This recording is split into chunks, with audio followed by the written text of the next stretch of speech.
नमस्कार दोस्तों, स्वागत है आपका हमारे YouTube चैनल V2 नर्सिंग पे। दोस्तों, आज हम लोग बिहार नर्सिंग लिखित प्रतियोगिता परीक्षा का सीरीज़ जो हम लोग वीडियो चला रहे हैं, उसमें आज हम लोग मेडिकल सर्जिकल नर्सिंग के टॉप 25 MCQ क्वेश्चन देखेंगे, जो कि नर्सिंग लिखित प्रतियोगिता परीक्षा के लिए काफ़ी इंपॉर्टेंट होगा। ठीक है, और वो क्वेश्चन क्या क्या हैं, क्या क्या क्वेश्चन हमने सेलेक्ट किया है, वो काफ़ी इंपॉर्टेंट है, जो कि आपके प्रीवियस ईयर जो बिहार में NHM के द्वारा या बिहार CHO के द्वारा जो एग्ज़ाम हुआ है, ठीक है, उसके अकॉर्डिंग मोस्टली क्वेश्चन जो है आपका प्रीवियस ईयर का है। ठीक है, तो हम लोग देखते हैं कि क्वेश्चन क्या है और कितना इंपॉर्टेंट है। उससे पहले आप लोगों से रिक्वेस्ट है कि चैनल पे आए हैं तो प्लीज़ चैनल को सब्सक्राइब कर लीजिए, ताकि ऐसे ही इंपॉर्टेंट वीडियो के लिए आपको इन्फॉर्मेशन मिलता रहे। ठीक है दोस्तों, तो चलिए देखते हैं। क्वेश्चन नंबर 1 देखते हैं हम लोग। क्वेश्चन नंबर 1 में क्या है, फादर ऑफ मेडिसिन किसे कहा जाता है? फादर ऑफ किसे कहा जाता है? जिसके द्वारा उसका खोज किया गया हो, ठीक है, या जिसके द्वारा एक प्रकार से कहिए सबसे पहली बार यूज किया गया हो, खोज किया गया हो, उसे फादर ऑफ कहा जाता है। ठीक है, तो यहाँ पे ऑप्शन देखते हैं। ऑप्शन ए है आपका सुश्रुत, बी है आपका चरक, सी है आपका धन्वंतरी, डी है आपका हिप्पोक्रेट्स। तो याद रखिएगा, फादर ऑफ मेडिसिन जो है आपका ऑप्शन डी हो जाएगा राइट आंसर, हिप्पोक्रेट्स। ठीक है, हिप्पोक्रेट्स आप याद रखिएगा, हिप्पोक्रेट्स जो है फादर ऑफ मेडिसिन है। ठीक है, चलिए अब क्वेश्चन नंबर 2 देखते हैं। क्वेश्चन नंबर दूसरा देखिए क्या है, फादर ऑफ सर्जरी किसे कहा जाता है? फादर ऑफ सर्जरी मतलब सर्जरी का सबसे पहला जो खोज किया है, या फिर किसके द्वारा सर्जरी पहली बार किया गया था। ठीक है, ये वो क्वेश्चन है जिसमें फादर ऑफ सर्जरी के बारे में पूछ रहा है। तो यहाँ पे ऑप्शन देखेंगे, ऑप्शन देखिए एक बार। ए है आपका चरक, बी है आपका हिप्पोक्रेट्स, सी है आपका सुश्रुत, जबकि डी है आपका धन्वंतरी। तो आपको बता दें, फादर ऑफ सर्जरी जो है वो किसे कहा जाता है? तो ऑप्शन सी हो जाएगा राइट आंसर, सुश्रुत को। ठीक है, सुश्रुत जो है भारतीय है और उनके द्वारा सबसे पहली सर्जरी की गई थी। ठीक है, इसीलिए उसे फादर ऑफ सर्जरी कहा जाता है। तो ऑप्शन सी हो जाएगा, सुश्रुत। ठीक है, चलिए क्वेश्चन नंबर 3 देखते हैं हम लोग। इसमें क्या है, सिर में चोट लगने के बाद इंक्रीज्ड ICP का फुल फॉर्म क्या होता है? Intra cranial pressure. ठीक है, इंट्राक्रेनियल प्रेशर का पहला लक्षण जो है, अर्ली साइन क्या होता है? आप लोगों ने देखा होगा, जब आपके सर पे किसी प्रकार का सडन चोट लगता है, तो एक समय के लिए क्या होता है, हम लोग का जो कॉन्शियसनेस है वो थोड़ा सा अल्टर्ड हो जाता है।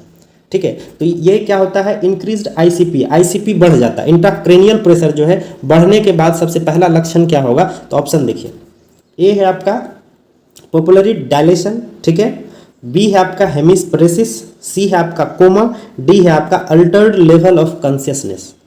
तो आपको पता है, जब भी आपके सर में किसी प्रकार का चोट लगता है, तो आप एक समय के लिए क्या होता है, हम लोग ऐसा लगता है जैसे हम लोग बेहोश या मूर्छित अवस्था में जाने वाले हैं, बेहोशी के हालत में हम लोग होने लगते हैं। तो वही कहलाता है आपका अल्टर्ड लेवल ऑफ कॉन्शियसनेस। तो ऑप्शन डी हो जाएगा इसका राइट आंसर। ठीक है, अल्टर्ड लेवल ऑफ कॉन्शियसनेस। ठीक है, चलिए क्वेश्चन नंबर 4 देखते हैं क्या है। निम्न में से भारत में अंधेपन यानी ब्लाइंडनेस का सबसे मुख्य कारण क्या है? ब्लाइंडनेस जिसे आप कहते हैं आंखों से अंधा होना। ठीक है, तो सबसे ज्यादा किस कारण से भारत में अंधा होता है? तो ऑप्शन देखिए, ऑप्शन ए है आपका कैटारेक्ट, बी है आपका ग्लूकोमा, सी है आपका ट्रैकोमा, और डी है आपका विटामिन ए की कमी से। ए आपका मोतियाबिंद, बी आपका काला मोतियाबिंद, सी आपका रोहे रोग, जबकि विटामिन ए का कमी। ठीक है, तो आपको इसमें कुछ फैक्ट बता देते हैं। भारत में जो अंधेपन का सबसे मुख्य कारण है ना, वो आपका ऑप्शन ए हो जाएगा राइट आंसर, कैटारेक्ट या फिर मोतियाबिंद आप जिसे कहते हैं। ठीक है, कैटारेक्ट या मोतियाबिंद के कारण भारत में सबसे ज़्यादा लोग अंधे होते हैं। कैटारेक्ट क्या है? कैटारेक्ट है ये जो आपका स्क्लेरा है, उस पर एक जो है परत चढ़ जाती है, जिसके कारण आदमी को धुंधला दिखाई देने लगता है, उसका ब्लड विजन हो जाता है। ठीक है, उसमें क्या किया जाता है, उसके सर्जरी के लिए मोतियाबिंद की जो सर्जरी होती है, उसमें क्या होता है, जो ऊपर का जो लेयर होता है उसे हटा करके साफ किया जाता है। ठीक है, तो कैटारेक्ट हो जाएगा भारत में। जबकि यहाँ पे अगर जो आपसे विश्व में पूछा जाएगा, वर्ल्ड में पूछा जाएगा कि ब्लाइंडनेस का सबसे मुख्य कारण क्या है, तो आपका हो जाएगा ग्लूकोमा। ठीक है, फिर क्या होगा, ग्लूकोमा हो जाएगा। भारत में पूछेगा तो कैटारेक्ट होगा, विश्व में पूछेगा तो ग्लूकोमा होगा। ठीक है, याद रखिएगा इसको, ये इंपॉर्टेंट क्वेश्चन, ये रिपीट क्वेश्चन हम देखते हैं।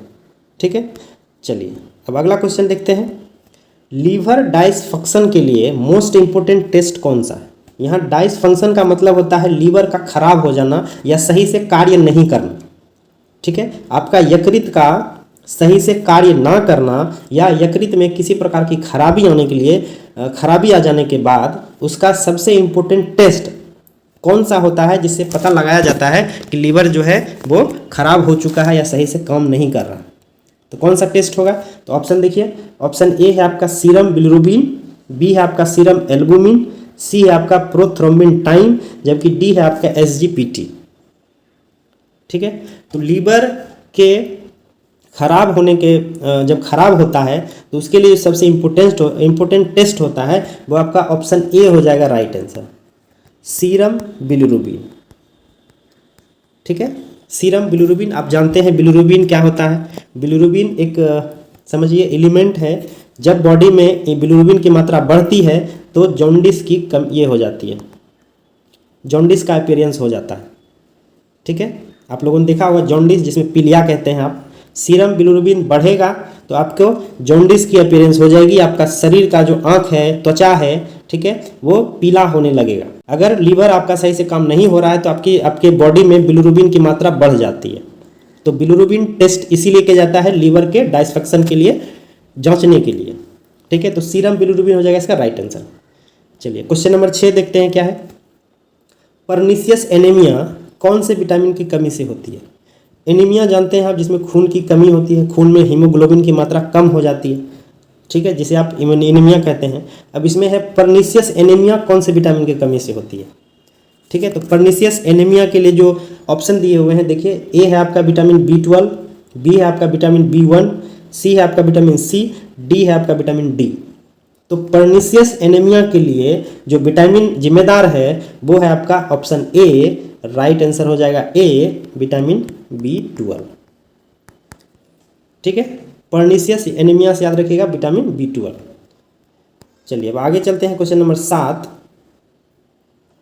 इसमें क्या है?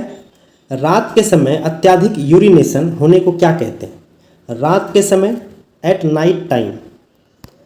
ठीक है, नाइट टाइम यूरिनेशन मीन्स होता है पेशाब होना या पेशाब करना। ठीक है, तो रात के समय अत्यधिक पेशाब होने को क्या कहते हैं? तो यहाँ पे ऑप्शन देखिए क्या है। ऑप्शन ए है आपका पायूरिया, बी है आपका पॉलीयूरिया, सी है आपका नोक्चुरिया, जबकि डी है आपका डायसूरिया। ठीक है, तो रात के समय सबसे ज़्यादा अत्यधिक पेशाब होने को क्या कहते हैं? तो ऑप्शन में ही हम देख लेते हैं पायूरिया। ठीक है, पायूरिया में क्या होता है? इसमें यूरिनेशन में क्या होता है? पस बन जाता है, मवाद जिसे आप कहते हैं। जब यूरिन आप पास करिएगा तो उसमें मवाद की मौजूदगी रहेगी। पॉलीयूरिया मीन्स क्या होता है? अत्यधिक पेशाब होना। ठीक है, उसका क्वांटिटी ज़्यादा होना। ठीक है, सी है आपका नोक्चुरिया, नोक्चुरिया में होता है रात के समय अत्यधिक यूरिनेशन होना। तो ऑप्शन सी हो जाएगा राइट आंसर। ठीक है, नोक्चुरिया।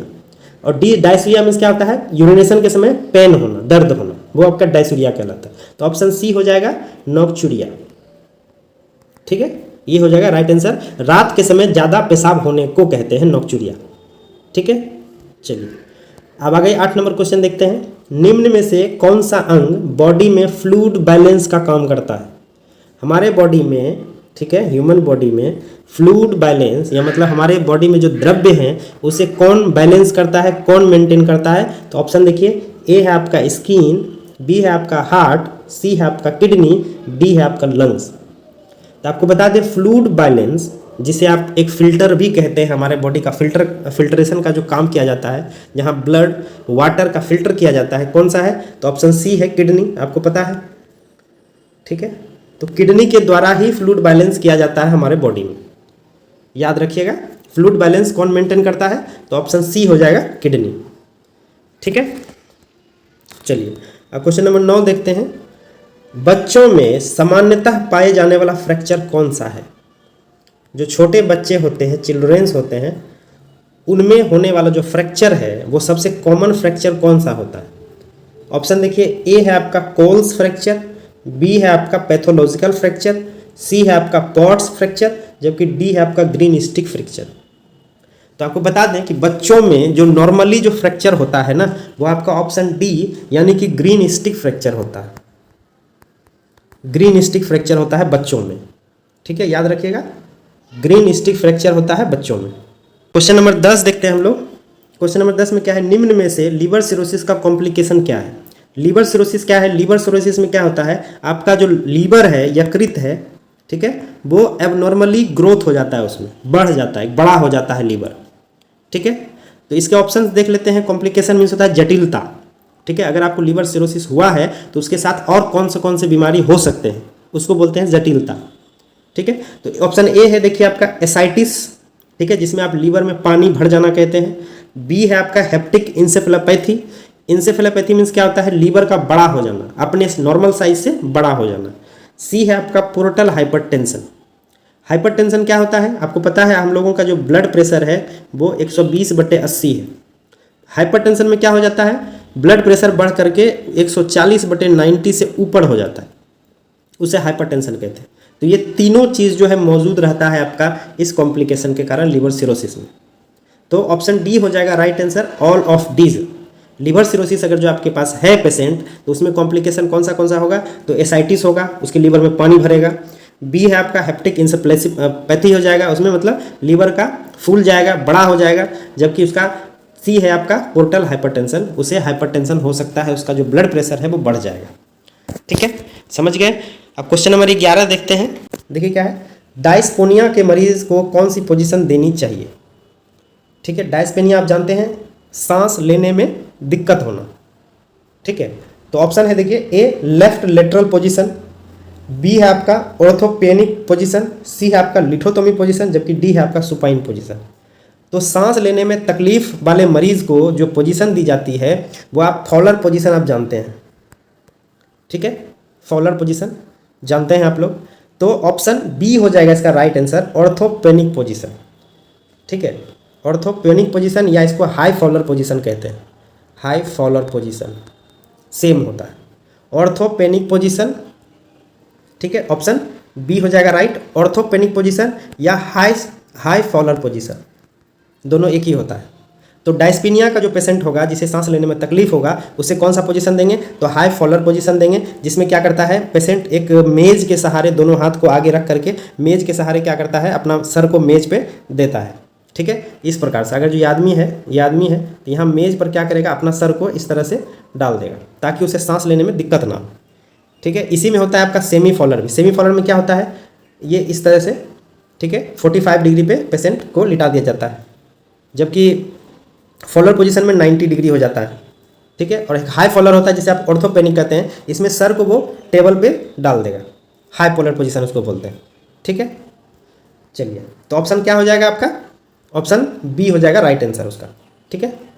चलिए अब क्वेश्चन नंबर 12 देखते हैं क्या है, निम्न में से लंग्स कैंसर का अर्ली साइन कौन सा है। लंग कैंसर मतलब फेफड़ा का कैंसर, ठीक है, फेफड़ा का कैंसर।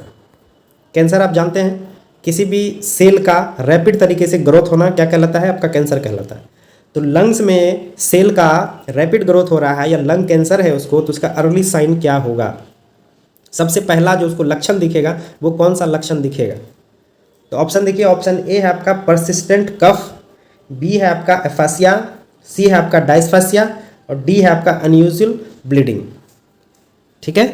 तो यहाँ पे क्या हो जाएगा आपका, लंग्स से रिलेटेड अगर जो किसी प्रकार का कोई बीमारी है तो सबसे पहले उसमें कफ का बनना स्टार्ट हो जाता है, ठीक है। तो ऑप्शन ए हो जाएगा राइट आंसर, परसिस्टेंट कफ उसका अर्ली साइन होगा। कफ हमेशा उसके गले में बनता रहेगा, उसको हमेशा ऐसा लगेगा कि जो है आपके यहाँ जो थ्रोट है, आपका ट्रेकिया है या फिर नजल कैनाल है, उसमें कफ की परसिस्टेंट दिखेगा, ठीक है। चलिए अब आगे देखते हैं क्वेश्चन नंबर 13, प्रोजेक्टाइल वोमिटिंग किसका जैविक लक्षण है। प्रोजेक्टाइल वोमिटिंग, प्रोजेक्टाइल मीन्स क्या होता है, दूर तक जाना, ठीक है, और वोमिटिंग है तो वोमिटिंग का दूर तक जाना किसका जैविक लक्षण है, ठीक है। तो यहाँ पे ऑप्शन देखिए, ऑप्शन ए है आपका ड्यूडेनल एट्रेसिया, बी है आपका एपेंडिसाइटिस, सी है आपका पाइलोरिक एस्टेनोसिस, जबकि डी है आपका कॉन्जिनेटल मेगाकोलोन। एट्रेसिया मीन्स होता है, अब एट्रेसिया से ये समझ लीजिए किसी प्रकार का रुकावट है या ऑब्स्ट्रक्शन है। अपेंडिसाइटिस मीन्स क्या होता है कि अपेंडिक्स का जो है इन्फ्लामेशन हो गया है। स्टेनोसिस मीन्स भी होता है किसी मार्ग का छोटा होना या ऑब्स्ट्रक्ट होना, रुकावट होना, ठीक है। जबकि कॉन्जिनेटल मेगाकोलोन क्या है, कॉन्जिनेटल मीन्स होता है जन्मजात, और मेगाकोलोन मीन्स क्या होता है जो कोलोन है आपके लार्ज इंटेस्टाइन का, वो उसका फूल जाना या बड़ा हो जाना। तो प्रोजेक्टाइल वॉमिटिंग का जो लक्षण है, ठीक है, वो आपका ऑप्शन सी हो जाएगा राइट आंसर, पाइलोरिक एस्टोनोसिस। इसमें क्या हो जाता है, जो आपका पाइलोरस है, ठीक है, पाइलोरस का क्या हो जाता है, इसमें ऑब्स्ट्रक्शन हो जाता है, ठीक है। पाइलोरस कहाँ है, जब आपका ये एस्टोमक है, इस प्रकार से एस्टोमक है, ठीक है, तो ये जो पाइप आता है जिसे आप छोटी आंत में जो जाता है, तो ये पाइलोरस है। तो यहाँ पे क्या होता है, या तो ये पाइप बिल्कुल छोटा हो जाएगा या किसी तरह से बंद हो जाएगा, तो उसे स्टेनोसिस कहा जाता है। तो ऑप्शन सी होगा, प्रोजेक्टाइल वॉमिटिंग पाइलोरिक एस्टोनोसिस में देखा जाता है। पाइलोरिक एस्टोनोसिस याद रखिएगा, ठीक है। चलिए क्वेश्चन नंबर 14 देखते हैं हम लोग।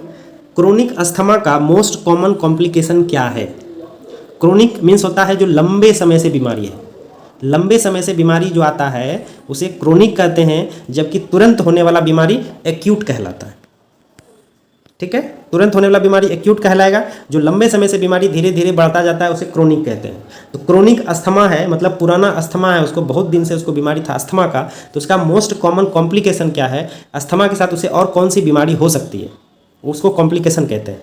तो ऑप्शन ए है आपका इम्फाइसीमा, बी है आपका एटलेक्टासिस, सी है आपका पल्मोनरी फिब्रोसिस, डी है आपका न्यूमोथोरेक्स।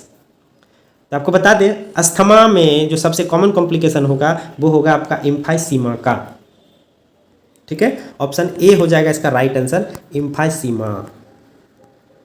अब इम्फाइसीमा क्या होता है, इम्फाइसीमा में क्या होता है, जो आपका लंग्स है उसका जो प्राइमरी यूनिट है जिसे आप एल्वियोली कहते हैं, ठीक है, एल्वियोली का एक्स्ट्रा विस्तारण हो जाता है। एल्वियोली एक गुब्बारे जैसी संरचना है, ठीक है। तो इम्फाइसीमा वाले पेशेंट में, अस्थमा वाले पेशेंट में क्या होता है कि उस गुब्बारे का टोन खत्म हो जाता है, जिसके कारण उसे सांस लेने में काफ़ी ज़्यादा तकलीफ होती है, सांस नहीं ले पाते हैं।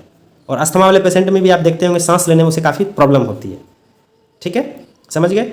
चलिए अब क्वेश्चन नंबर 15 देखते हैं हम लोग। निम्न में से किसे छोड़कर सभी टीबी की फर्स्ट लाइन मेडिसिन है, ठीक है। टीबी का first line medication, first line medication आप जानते हैं, अभी जो टीबी का ट्रीटमेंट चल रहा है वो डॉट्स थेरेपी के तहत चल रहा है। Dots therapy, direct observe treatment short course, जो कि आपका 6 मंथ का डोज होता है। उस 6 मंथ में जो दवाई दी जाती है वो फर्स्ट लाइन मेडिकेशन कहलाता है। अब इसमें देखेंगे कि फर्स्ट लाइन मेडिकेशन कौन सा है और कौन सा नहीं है। ऑप्शन देखिए क्या है, ए है आपका इथाम्ब्यूटोल, बी है आपका रिफाम्पिसिन, सी है आपका आइसोनियाजाइड, जबकि डी है आपका साइक्लोसेरिन, ठीक है। तो इसमें क्या हो जाएगा, ये तीनों जो ऊपर वाला ए बी सी आप देख रहे हैं ये डॉट्स थेरेपी के अंदर दिए जाते हैं, मतलब ये तीनों टीबी के ड्रग्स हैं, जबकि ऑप्शन डी जो है ये टीबी का ड्रग्स नहीं है। तो ऑप्शन डी हो जाएगा इसका राइट आंसर, साइक्लोसेरिन, ठीक है, जो कि फर्स्ट लाइन मेडिकेशन नहीं है। अब डॉट्स थेरेपी में जो ड्रग्स दिए जाते हैं, ठीक है, उसको कैसे याद रखिएगा, हम आपको एक फार्मूला बताते हैं। ये एक्चुअली मेरे द्वारा ही बनाया हुआ है, ठीक है, हम ही इसको थोड़ा सा शॉर्ट करके बनाए थे, ठीक है। तो हम लोग इस पे याद रखते हैं, पेसरी करके हमने एक बनाया था, एक्चुअली हमें याद रहता है, आप लोग कोशिश कीजिएगा आप भी बनाने का, ठीक है। अगर जो आपको पेसरी याद रहे तो पेसरी ही याद रखिएगा, ठीक है। पेसरी हम याद रखते हैं जो कि टीबी का इंपॉर्टेंट ड्रग्स है। क्या है, तो पी से देखिए पायराजिनामाइड, ठीक है, पहला।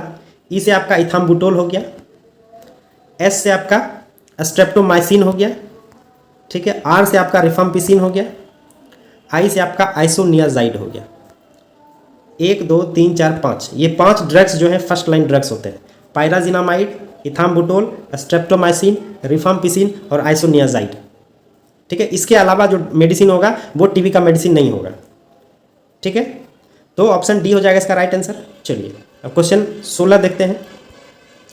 आँख में दवा डालने को क्या कहते हैं, आँख में जो हम लोग ड्रॉप से दवा लेते हैं तो उस प्रक्रिया को क्या कहा जाता है। तो ऑप्शन देखिए, ऑप्शन ए क्या है, इंसफलेशन, बी है आपका इंसर्शन, सी है आपका इनक्शन, जबकि डी है आपका इंस्टिलेशन, ठीक है।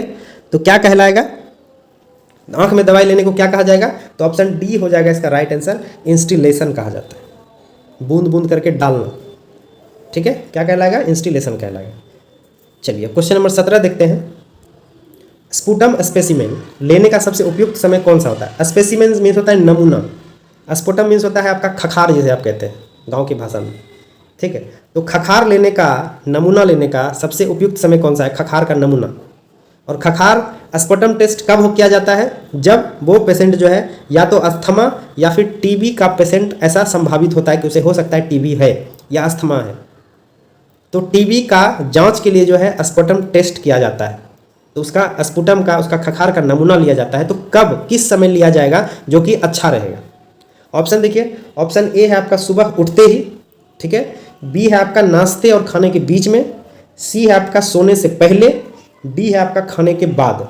तो आपको बता दें, जब भी किसी प्रकार का टेस्ट दिया जाता है, ठीक है, चाहे वो यूरिन का हो या स्पुटम का हो, तो वो अर्ली मॉर्निंग का स्पेसिमेन होना चाहिए, ठीक है, सुबह सुबह का नमूना होना चाहिए। तो यहाँ पे ऑप्शन ए हो जाएगा राइट आंसर। सुबह उठते ही आपका जो पहला स्पुटम होगा, पहला खखार होगा, उसे एक कंटेनर में बंद करके आप लैब भेज सकते हैं, ठीक है। तो ऑप्शन ए हो जाएगा इसका राइट आंसर। चलिए अब क्वेश्चन नंबर 18 देखते हैं। Chronic otitis media, otitis media आप लोग जानते हैं जिसे मध्य कान का संक्रमण कहते हैं। क्रोनिक मीन्स हो गया बहुत पुराने समय से, मतलब लंबे समय से। COM के लिए कौन सा ऑपरेशन करना पड़ता है? जिसे लंबे समय से मध्य कान का इन्फेक्शन है या इन्फ्लामेशन है, तो उसे कौन सा ऑपरेशन कर करके उसे ट्रीटमेंट किया जाएगा? तो ऑप्शन देखिए, ए है आपका टिम्पैनोस्टोमी, बी है आपका ओसिकुलोप्लास्टी, सी है आपका मस्टेक्टोमी और डी है आपका टिम्फेनोप्लास्टी। तो आपको पता है कान के अंदर एक टिम्फेनिक मेम्ब्रेन पाया जाता है, ठीक है, जो कि मिडिल एयर में ही पाया जाता है, मतलब कान के बीच पाया जाता है। तो इसी का टिम्फेनोप्लास्टी ही किया जाता है ओटाइटिस मीडिया के केस में। तो ऑप्शन डी हो जाएगा आपका राइट आंसर, टिम्फेनोप्लास्टी, ठीक है।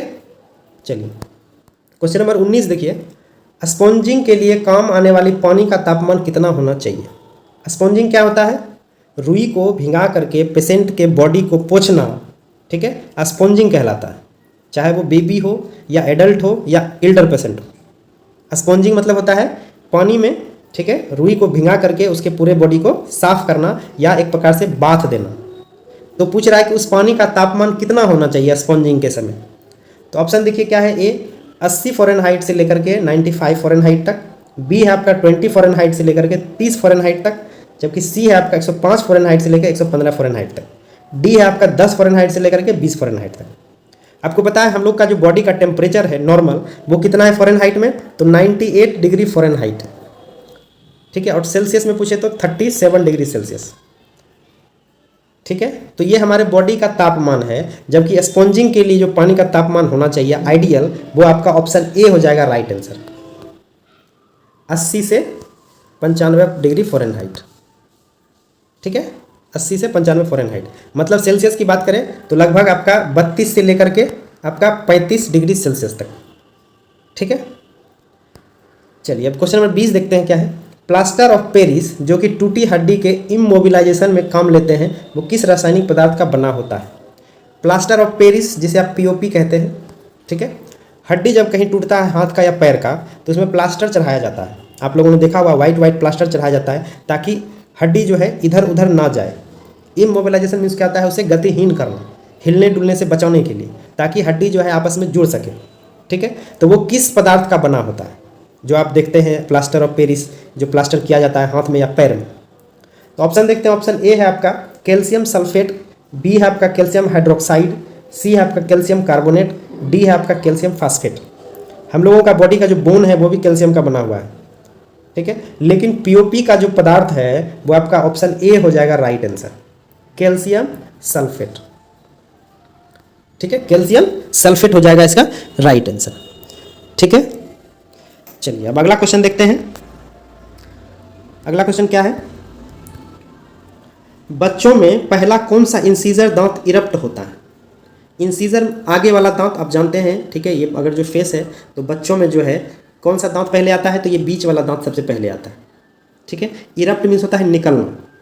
तो बच्चों में सबसे पहला जो दांत निकलता है वो इंसीजर दांत होता है। तो कब इरप्ट होता है, कौन सा होता है? तो यहाँ ऑप्शन देखिए, ए है आपका अपर सेंट्रल मतलब ऊपर बीच वाला, बी है आपका लोअर लेटरल मतलब नीचे साइड वाला, सी है आपका लोअर सेंट्रल नीचे बीच वाला, जबकि डी है आपका अपर लेटरल ऊपर साइड वाला। तो बच्चों में सबसे पहला जो दांत निकलता है वो आपका ऑप्शन सी हो जाएगा राइट आंसर, लोअर सेंट्रल। ठीक है, नीचे वाला पहले निकलेगा और जो बिल्कुल बीच में रहेगा। ठीक है, तो लोअर सेंट्रल हो जाएगा इसका राइट आंसर। चलिए क्वेश्चन नंबर 22 देखते हैं। यदि ग्लूकोमा का इलाज समय पर नहीं हो तो क्या जटिलता हो सकता है?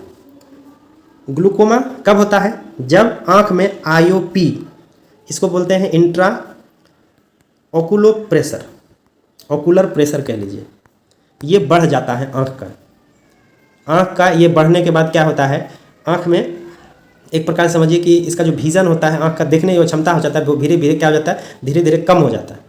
ठीक है, और आँख के जो अंदर नर्व्स हैं वो डैमेज हो जाता है, जिसके कारण पेशेंट ब्लाइंडनेस की ओर चला जाता है।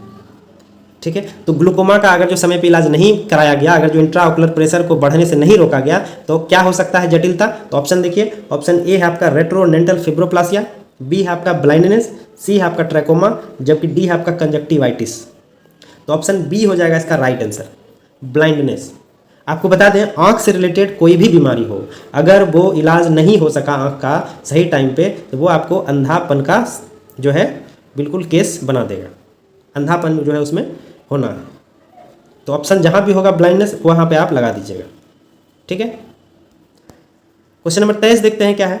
निम्न में से सर्विकल कैंसर के लिए कन्फर्मेटरी टेस्ट कौन सा है?